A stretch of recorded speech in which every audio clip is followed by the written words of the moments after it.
O Senhor esteja convosco. Ele está no meio de nós. Proclamação do Evangelho de Jesus Cristo segundo Mateus. Glória a vós, Senhor. Naquele tempo, Jesus começou a censurar as cidades onde fora realizada a maior parte de seus milagres, porque não se tinham convertido. Ai de ti, Corazim, ai de ti, Betsaida, porque se os milagres que se realizaram no meio de vós tivessem sido feitos em Tiro e Sidônia, há muito tempo elas teriam feito penitência, vestindo-se de cilício e cobrindo-se de cinza. Pois bem, eu vos digo, no dia do julgamento, Tiro e Sidônia serão tratadas com menos dureza do que vós. E tu, Cafarnaum, acaso serás erguida até o céu? Não, serás jogada no inferno. Porque se os milagres que foram realizados no meio de ti tivessem sido feitos em Sodoma, ela existiria até hoje. Eu, porém, vos digo, no dia do juízo, Sodoma será tratada com menos dureza do que vós. Palavra da salvação. Glória a vós, Senhor.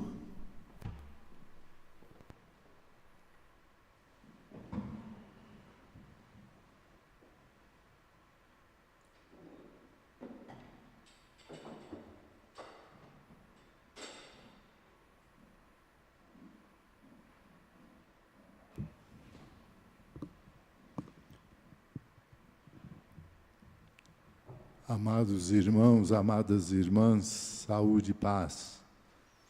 Saudação quero que chegue de modo especial aqui da casa da Mãe de Clemência e Bondade, ao coração de sua casa, ao coração dos enfermos, ao coração de todos aqueles que estão aflitos, para que encontrem consolação e apoio no amor de Deus. Quero, de modo muito especial, orar pelos membros da família dos devotos da Mãe da Piedade. Lembrando que nós juntos, com a nossa comunhão orante, com a nossa contribuição generosa de cada mês, nós cuidamos aqui do Santuário da Padroeira, do Santuário de todos os mineiros e de todos os devotos e devotas da Mãe da Piedade espalhados pelo mundo inteiro. Cuidamos dos pobres, que é um compromisso importante, bonito, nosso, intrínseco à nossa fé cristã. E cuidamos de proclamar a palavra de Deus pelos meios de comunicação, como chegamos agora, na sua casa, no seu coração, em tantos lugares, através deles.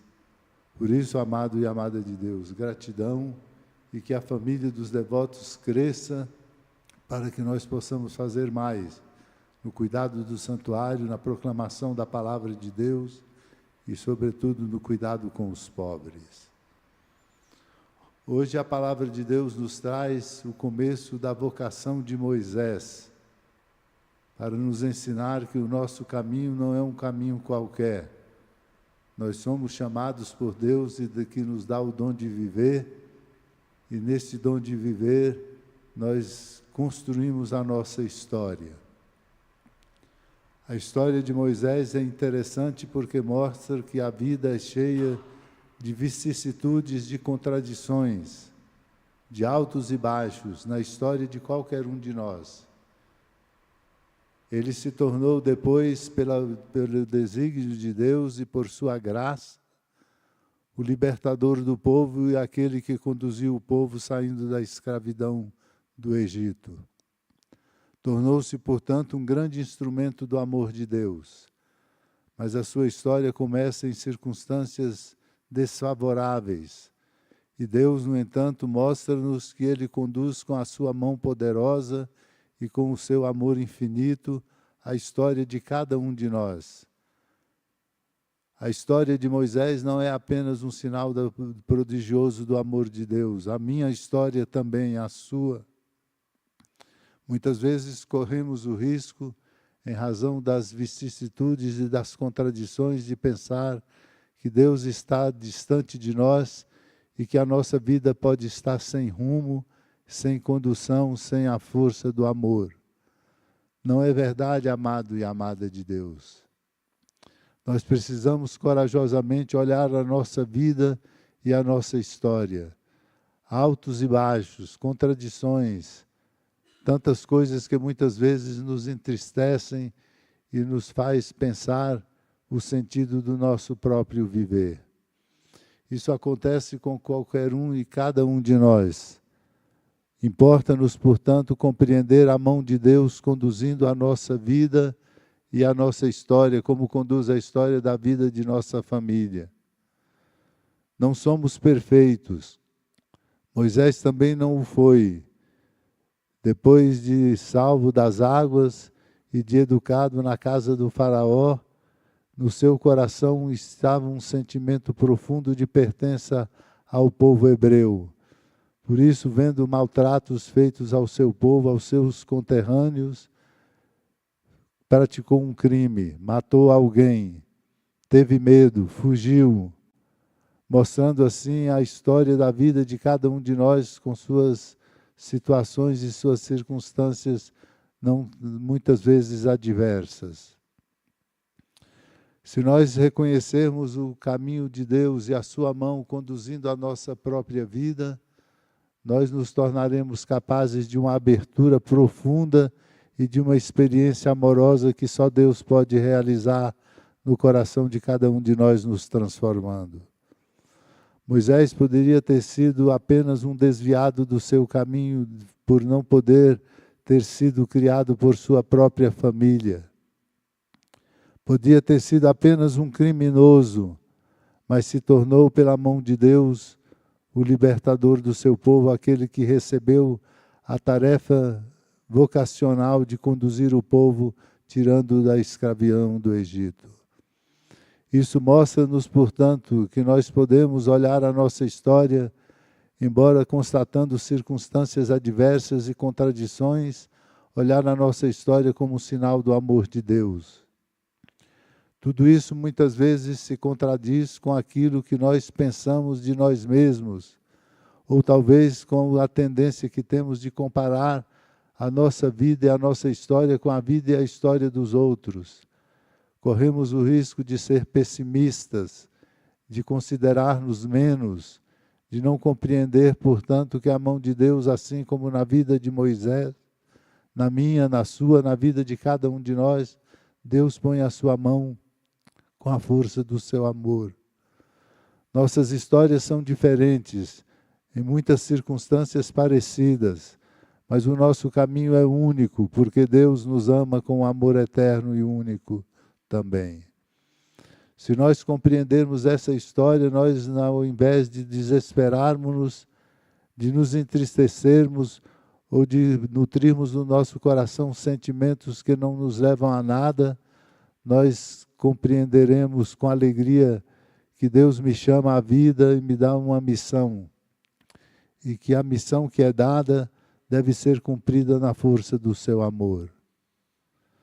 Para isso, amado e amada de Deus, é importante cuidar dos sentimentos que presidem nossos corações, aqueles que nós guardamos lá no fundo de nós mesmos, para que nós possamos reverter situações, dar novas respostas, fazer novos encaminhamentos com a nossa própria vida. Afinal, todos nós somos instrumentos do amor de Deus no coração do mundo. Não somos por acaso, portanto, somos instrumentos do amor de Deus. Quando nós ouvimos no Evangelho narrado por Mateus, Jesus, com as suas invectivas críticas contra Corazim, Betsaida, Cafarnaum, comparando-as com aqueles que são pagãos, exatamente adverte-nos que é preciso cuidar do sentimento que nos coloca conscientes do nosso limite e desejosos de um amor de Deus derramado em nossos corações. Portanto, a conversão se faz pela experiência do que sentimos, não simplesmente como derrota, não simplesmente como constatação de vicissitudes e de contradições, mas sentimento com o desejo pleno e bonito de viver uma vida que seja a vida vivida no amor de Deus. Por isso, cuidemos dos nossos sentimentos, para que a nossa mente faça um percurso que seja restaurador e que nós possamos experimentar uma mudança em tudo aquilo que é preciso mudar em nossa própria vida.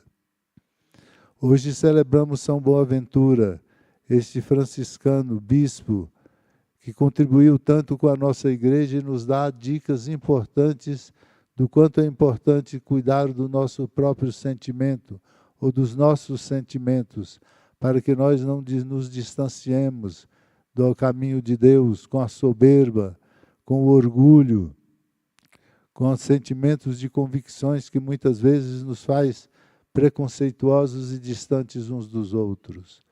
Somos todos, portanto, compreendemos, necessitados de conversão, de uma vida nova, de uma vida que seja uma vida plena no amor de nosso Deus. Este é o nosso caminho, esse é o nosso sonho, esta deve ser a nossa esperança alimentada, para que cada um de nós se torne qualificado como Moisés se qualificou seguindo o caminho que Deus lhe traçou, uma vida qualificada a serviço dos irmãos, a serviço de uma sociedade justa, fraterna e solidária, como é a necessidade da nossa sociedade brasileira, com tantos altos e baixos, com tantas contradições, pedindo de todos nós uma compreensão melhor do nosso papel cidadão e da contribuição que nós temos que dar, sobretudo na tarefa bonita de mudar essas circunstâncias e esses cenários de pobreza e de miséria, de exclusão e de contradições e, sobretudo, de preconceitos. Nossos corações hoje, portanto, sejam reavivados por esta esperança e a alegria da nossa conversão seja a grande graça que recebemos de Deus, superando limites, superando contradições, buscando um novo tempo, uma nova vida.